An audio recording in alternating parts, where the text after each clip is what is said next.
Seguimos, estamos en la tertulia, hoy es viernes, es 5 de marzo de 2021 y nos acompañan Marcia Collazo, Juan Grompone, Gonzalo Pérez del Castillo y ahora como invitado Rafael Mandresi. Buen día, Rafael.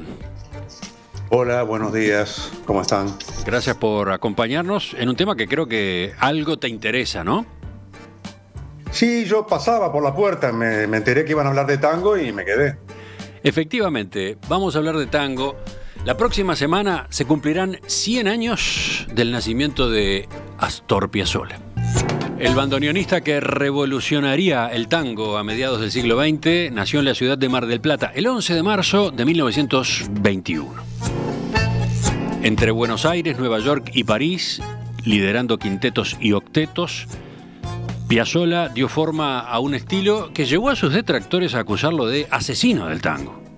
Él se defendía diciendo que su trabajo era música contemporánea de Buenos Aires. Por supuesto, con el tiempo fue reivindicado y Piazzolla entró en el panteón de la cultura argentina. Murió en 1992, con 71 años.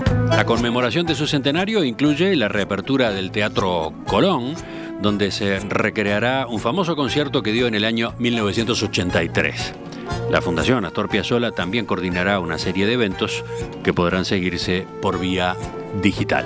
Juan tiene la palabra. Juan es el primero en la fila. ¿Cuál es el primero de los fans? ¿Podríamos llamarte así? Bueno, vamos a ver que después de lo que digo. Me causa un poco de escozor tener un especialista en tango, ¿no? Es invitado. Así, pero igual voy a decir lo mismo. Rafael abre unos ojos enormes. Yo pensé que se estaba refiriendo a mí. Piazzolla comparte algunas cosas con Gardel, que los dos son grandes compositores de tango. Es decir, Gardel es más recordado como cantante, pero en realidad además es un gran compositor.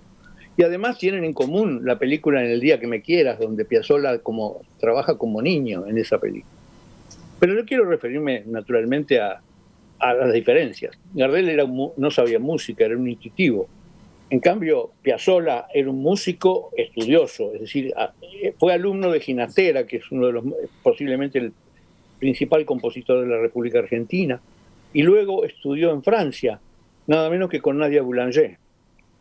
Y entonces, precisamente, lo que quería hacer Piazzolla era hacer música, escribir música, y bueno, el bandoneón es una especie de órgano portátil, de modo que es un instrumento importante, es un instrumento interesante desde el punto de vista musical. Y Nadia Boulanger le dijo que lo que tenía que hacer era dedicarse a la música que él conocía y que él practicaba, que era el tango. Es decir, que esto hace que cuando cambia la orientación, y en ese es el momento en que reforma el tango y hace una versión moderna, amplia, de posibilidades nuevas. Pero yo quiero definir para mí qué es Piazzolla. Piazzolla es ante todo un músico clásico, y yo diría es el último de los músicos clásicos que han existido. Es decir, no sé todavía si él va a tener algún heredero, si va a haber algún otro músico de la talla de Piazzolla y como músico clásico. Tan músico clásico era que hasta compuso una ópera. Y una cantidad muy grande de obras abstractas y de obras sinfónicas y que no son tango precisamente, claramente. Pero para reforzar esto que yo digo, quiero hacer una anécdota de un amigo muy querido que hace más de 50 años que conozco y que es un fanático, un especialista en tangos, y en particular especialista en Piazzolla. Entonces estábamos trabajando en la oficina y entonces mi amigo entra, yo estaba escuchando la radio oficial en ese momento. Entonces entra y escucha una música de bandoneón. Y entonces escucha una música de bandoneón y se queda quieto, así tieso, como sorprendido de lo que está escuchando. Y entonces, luego de unos minutos, dice: esto es Piazzolla, pero es una obra que no conozco. Y entonces yo le digo: esto no es Piazzolla, esto es Béla Bartók, y está tocado por René Marino Rivero en bandoneón. Es decir, que precisamente en una persona que era especialista en Piazzolla, identificaba una obra de Béla Bartók tocada en bandoneón como una obra de Piazzolla. Y yo creo que esa es la mejor definición. Es decir, Piazzolla es el continuador de Béla Bartók y es el último de los músicos clásicos. Y eso para mí es el motivo por el cual yo quiero recordarlo con fervor y seguramente de una manera distinta de lo que va a hacer Rafael. Rafael hablará dentro de un rato con un poco más de extensión, pero me gustaría tener, aunque sea 2 palabras, sobre esta afirmación de Juan, ¿no? Piazzolla es el último de los compositores clásicos. Bueno, para mí es una... Rafael, déjame escuchar a Rafael sobre eso. Sí. Porque te impresionó eso. ¿Estás de acuerdo? ¿Te sorprendió? ¿No? ¿Cómo es? La primera aclaración es que yo no puedo opinar sobre eso porque yo de música clásica no sé absolutamente nada, soy un ignorante y tampoco soy un especialista en tango, yo soy un aficionado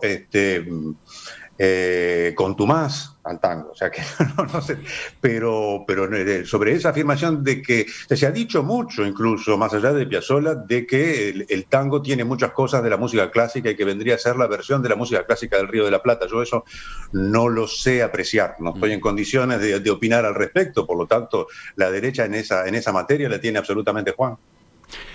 Agrego que también podría discutirse si no es un compositor de jazz, ¿no?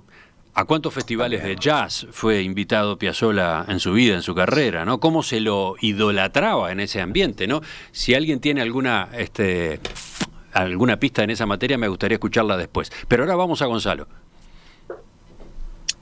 Sí, yo creo que para Piazzolla, para mí, es totalmente tango. No lo concibo como otra cosa. Porque...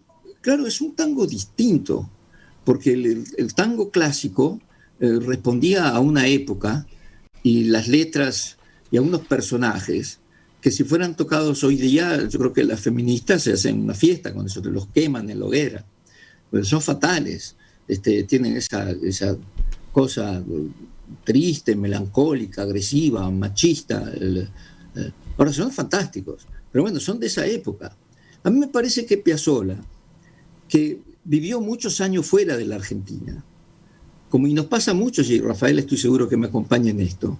Yo viví la mitad de mi vida fuera del Uruguay, y uno ve a su país, se enamora de sus virtudes y le duelen sus defectos de una manera distinta.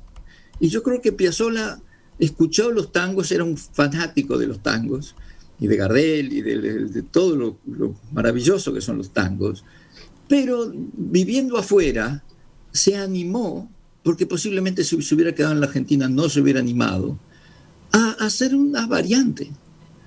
Pero para mí es tango, para mí, sin desmerecer las opiniones de Juan sobre música clásica, a mí, yo no se me ocurriría poner a Piazzolla ni como jazz ni como música clásica. Si bien, claro, hay composiciones que son fantásticas y que son dignas de un compositor de música clásica. Y hay pasajes de Piazzolla que tienen mucho que ver con el jazz. Pero para mí es la esencia del tango, Piazzolla.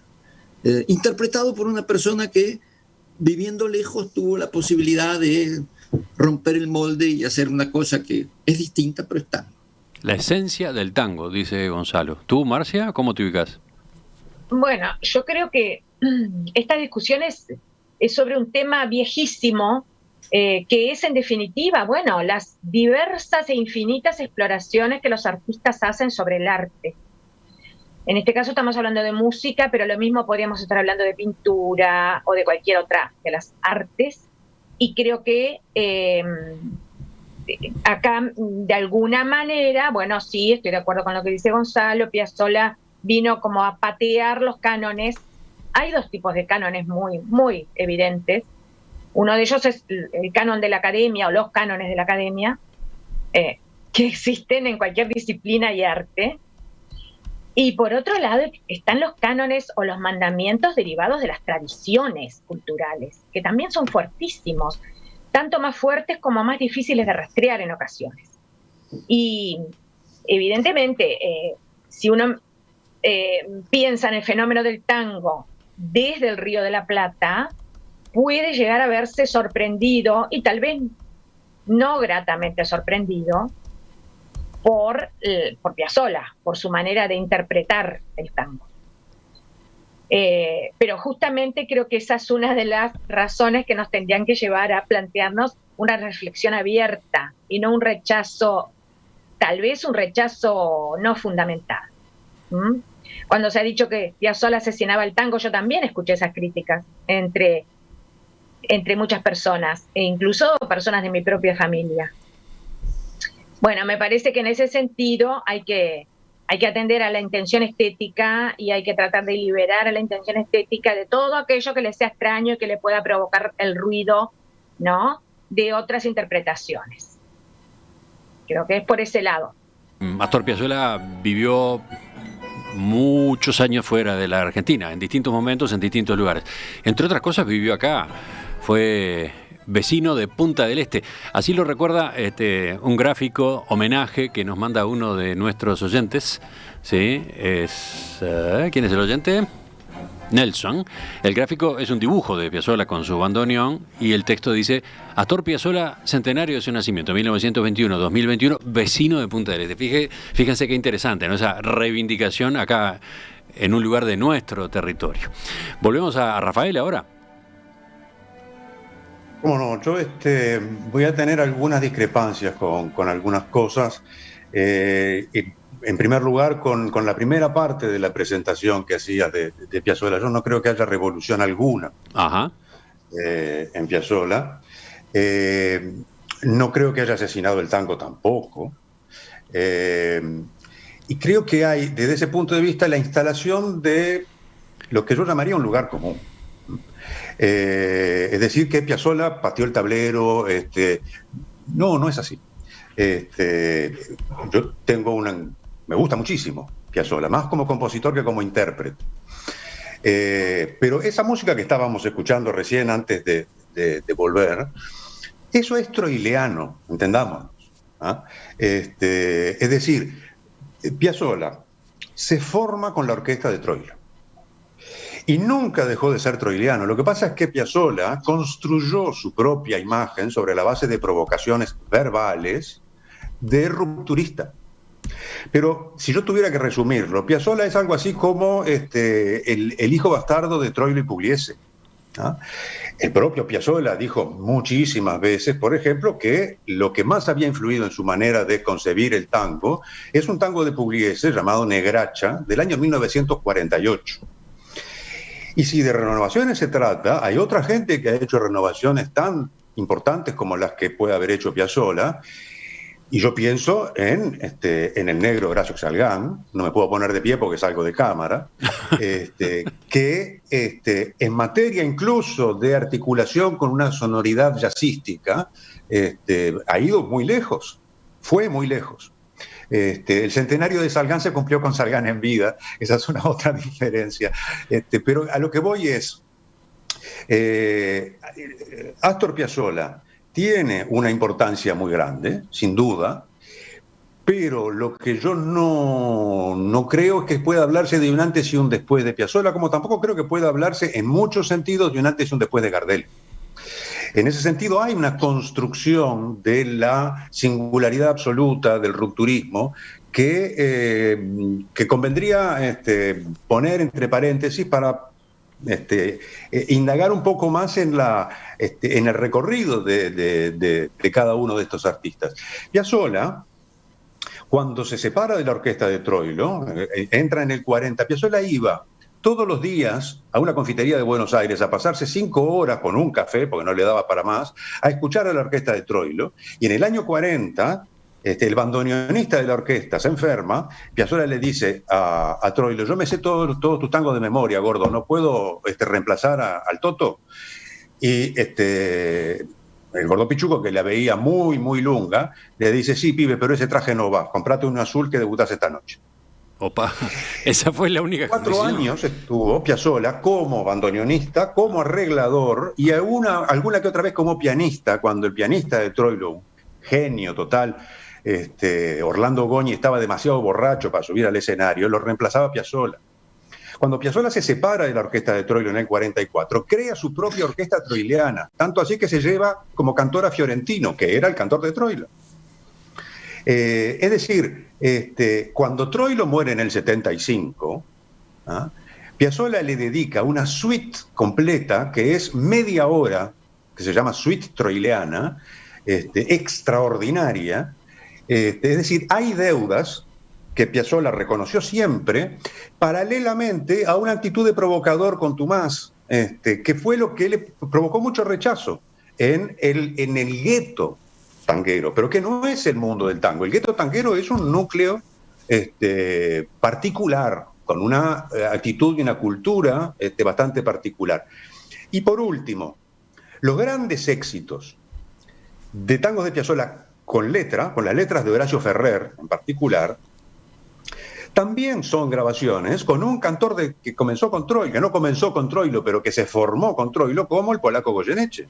Balada para un loco, El gordo triste, Chiquilín de Bachín, Sumo y Sigo. Es decir,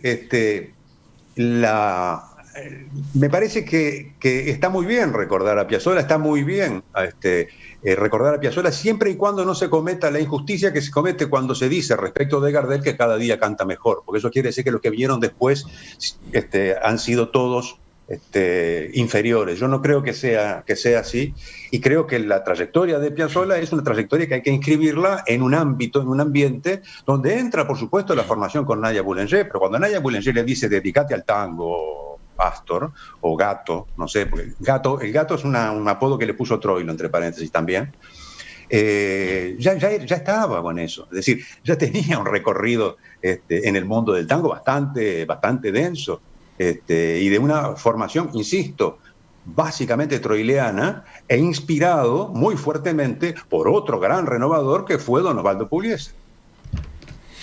Vuelvo al mensaje de Nelson a propósito de Piazzolla y Punta del Este. Dice, fue muy feliz en esta ciudad. Compuso la suite Punta del Este, disfrutó los veranos y especialmente disfrutó de pescar.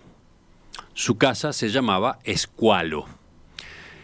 Pensaba retirarse por acá, pero en París lo llamó el señor para que, agrega, interpretara el bandoneón en el cielo. Y a propósito del bandoneón, hay otros mensajes. Mario dice, recuerdo un día en que le preguntaron a Hugo Fattoruso por qué nunca tocó el bandoneón. Estamos hablando de un eximio acordeonista, bueno, un gran tecladista, acordeonista en particular, Hugo Fattoruso. ¿Cuál fue la respuesta? No toco el bandoneón porque tengo un cerebro y para dominar el bandoneón hay que tener 3. Y además respeto mucho a Piazzolla, dijo Hugo, según esta historia. Volvemos con Juan. Quería tocar 2 puntos. En primer lugar, bueno, han visto baladas, composiciones, obras para hacer, orquestas sinfónicas, es decir, estamos hablando de alguien que compuso muchas más cosas que tango, ¿no? Es decir, pero quiero referirme a los asesinos de las cosas. Es decir, se puede decir con toda justicia que Beethoven asesinó el vals por las variaciones sobre el vals de Diabelli, que Chopin asesinó la polonesa por sus polonesas, que Brahms asesinó las marchas húngaras, que Gershwin asesinó al jazz. Es decir, todos fueron asesinos, fueron músicos clásicos y asesinaron músicas populares, ¿no? Es decir, creo que es exactamente el caso de Piazzolla, no hay ninguna excepción. Acabo de poner media docena de ejemplos, pero podría seguir. También lo hizo Bach, por ejemplo, en fin, lo hizo Mozart, ¿no? Todos lo hicieron. Dice otro de nuestros oyentes, Eduardo, desde Chicago, en Estados Unidos. Entre otros logros de Piazzolla está el de haber destronado a la comparsita como el tango más tocado, más popular y más conocido. Hace tiempo que la comparsita quedó atrás, desplazado no por uno, sino por 2 de Piazzolla. 1, Adiós Nonino, 2, Libertango, que es el que estamos escuchando. Si alguien tiene dudas, agrega, alcanza con googlear y comparar las páginas que encuentra su algoritmo de búsqueda.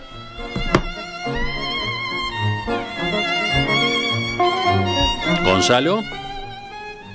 Bueno, yo estoy absolutamente asombrado por la erudición de mis contertulios, así que lo único que puedo ofrecer es sobre la vida de Piazzolla en Punta del Este, una anécdota que afecta a mi familia, si les interesa. Dale. Bueno, Astor Piazzolla se vino a Punta del Este y compró una casa que era la casa de Gustavo Magariños, que a la postre fue mi suegro.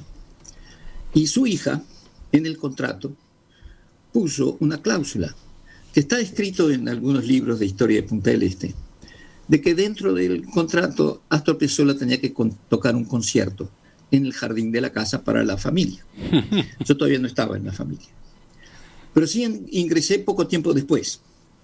Y el problema fue que Astor Piazzolla, vino la rotura de la tablita, y Astor Piazzolla no pudo pagar la casa. Simplemente había ofrecido un precio en dólares que después no lo pudo pagar.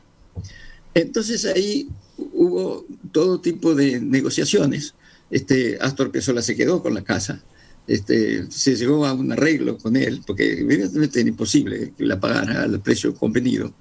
Y dentro de esos arreglos, mi actual mujer siempre le echó en cara a su padre que no incluyó el concierto en el jardín, que estaba en el contrato original de compraventa.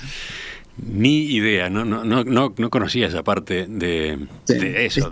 Hay una historia la versión uruguaya de Piazzolla. ¿Perdón? Hay una historia de Punta del Este que cuenta esta anécdota, y que el concierto al final nunca se hizo. Rafael, Marcia, ¿quién toma la palabra ahora? No, yo le dejo a Rafael porque verdaderamente no estoy ni cerca, no ya de la especialización, sino de un conocimiento más o menos fundado sobre Astor Piazzolla. Lo dije ya desde el día de ayer cuando se planteó este tema, y por eso es que, bueno, en realidad quise referirme no a los asesinos, como dice Juan, sino a quienes creen en la existencia de los asesinos. Y yo dije que, bueno, en lo que hay son cánones de variado rango. Algunos de ellos son verdaderos chips mentales que a veces nos impiden aislar el gusto estético de los prejuicios y las tradiciones. Ahí hay de todo como en botica. Así que le doy la palabra a Rafael. Bueno, muchas gracias, Marcia. No, simplemente, respecto de lo que decía el oyente de la comparsita, Piazzolla dijo más de una vez que la comparsita era el peor tango jamás compuesto. También una provocación, porque digo, si uno quiere buscar el peor, es muy difícil encontrar el peor en algo, así como es muy difícil encontrar el mejor en algo. Pero en todo caso, lo que tal vez alguna composición de Piazzolla haya desplazado a la comparsita en cantidad de grabaciones, el tango más grabado en absoluto, no hay ninguno de esos, es A Media Luz, con letra del dramaturgo uruguayo Carlos César Lenzi, entre paréntesis, el tango más grabado en el mundo en la historia hasta la fecha, por lo menos.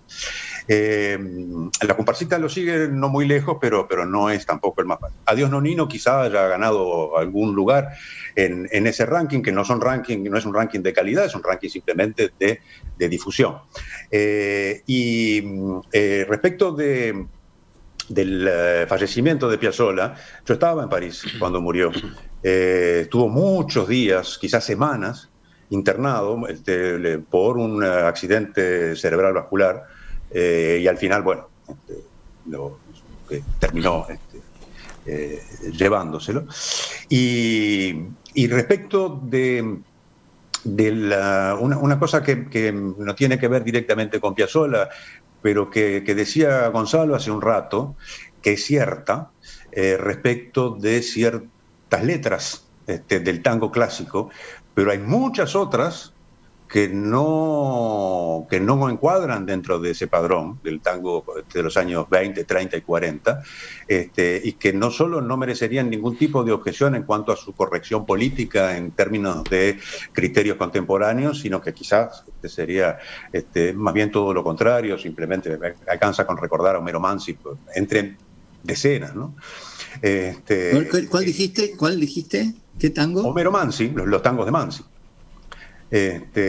O los tangos de Cátulo Castillo. Es decir, hay muchas. O sea, en total tenemos unos 60.000 tangos, ¿eh? En el corpus global.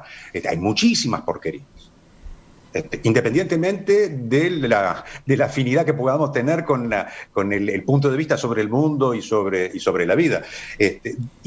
A su vez hay excelentes tangos que efectivamente hoy son inescuchables, sin dejar de ser muy buenos.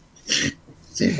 Pero hay muchísimos otros que no tienen nada que ver con eso, y a tal punto es una idea instalada que se suele decir como dice el tango, la maté porque era mía. Bueno, no existe tal cosa, no hay un solo verso en toda la literatura tanguera donde esté incluida esa frase, por dar simplemente un ejemplo. ¿Ah? Lo cual no quita que sí, por supuesto, hay muchas cosas así. Y que, pero en Noche de Reyes, ¿cómo no existe?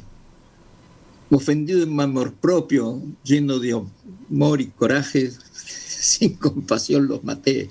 Mató a la mujer y mató al amante también, que era su amigo. Sí, no, que hay venganzas de cornudos infames. Por supuesto que las hay. Pero la frase esa no está. La frase, la maté porque era mía, no está. Pero esto no estoy queriendo decir que eso que vos decís no está bien. Por supuesto que sí. Por supuesto que sí. Está bien. Es como lo de Don Quijote. Ladran Sancho, señal que cabalgamos, no está en el Quijote. O el Estado soy yo de Luis XIV, que nunca la dijo, en fin, todas esas cosas, ¿no? Tampoco, esa no la sabía. Elemental. Sí. No, nunca dijo el État-c'est-moi, nunca. Y tampoco Voltaire dijo, no estoy de acuerdo con usted, pero defenderé hasta con mi vida el derecho a decirlo. Eso también es apócrifo. Todas esas cosas, circulan y bueno, está. Es cultura Wikipedia de última. Pero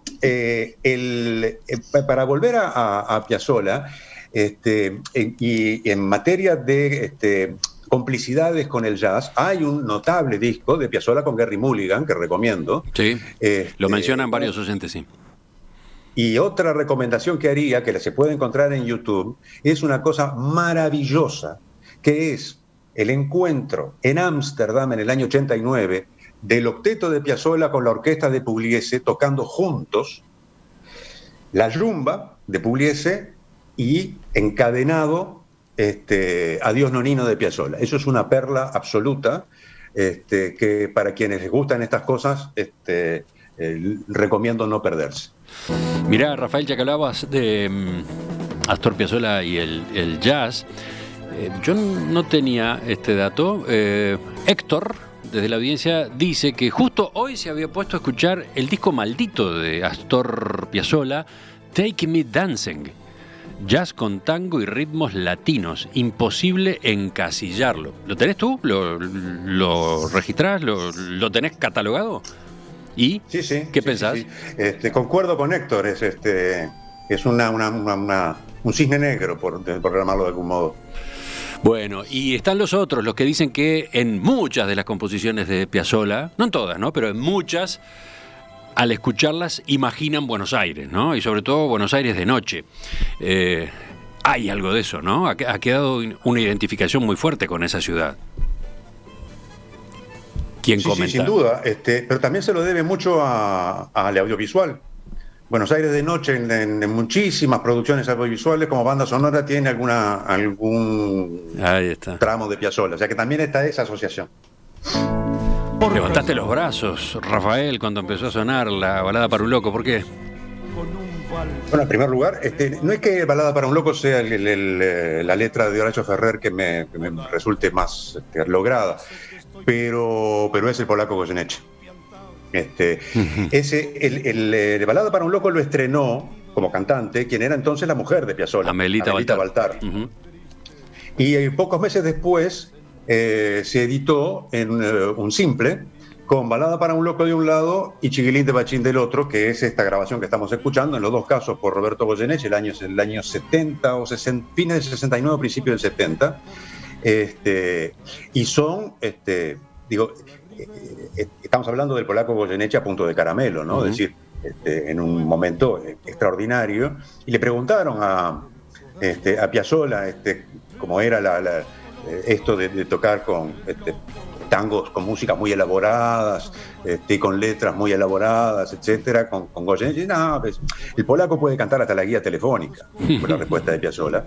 Y efectivamente es así. Y ese disco, ese simple de la RCA, es un pequeño monumento donde se juntan Piazzolla, Goyeneche, Ferrer. Es un disco de colección. Y es una balada, es decir, no tiene nada que ver con un tango. Y agrego, acá tenemos otro contacto con Uruguay, ¿no? Horacio Ferrer, en la letra. Claro. Eriza, ¿eh? Adicional, en el año 82, en el Teatro Regina de Buenos Aires, hubo un concierto de Piazzolla con Goyeneche en plena Guerra de las Malvinas, y en Cantando Balada para un Loco, en este último tramo donde dice locos, locos, todos locos, en el medio el polaco mete todos locos, la Thatcher loca. Se vino abajo aquello. Son 12 años después, no sé, estamos hablando de un Goyeneche más cansado, etcétera, pero es otro momento singular, por decirlo así. Mario, desde la audiencia recomiendo no perderse la película sobre su vida, Los tiburones, en Cinemateca. Y ya que hablamos de recomendaciones, una de acá, de Entrecasa. Ustedes escucharon a Rafael Mandresi, escucharon a Juan Grompone, me escribe por el WhatsApp Eduardo Rivero. Bueno, varias de estas voces, varios de estos nombres de En Perspectiva y Radio Mundo van a formar parte de un programa especial a propósito de los 100 años de Piazzolla que está preparando Fernando Medina y que irá el próximo jueves, el día del centenario, a las 9 de la noche. 3 horas dedicadas a Piazzolla. Desde ya vamos anticipando ese especial. Ya volvemos para un final rápido de esta tertulia.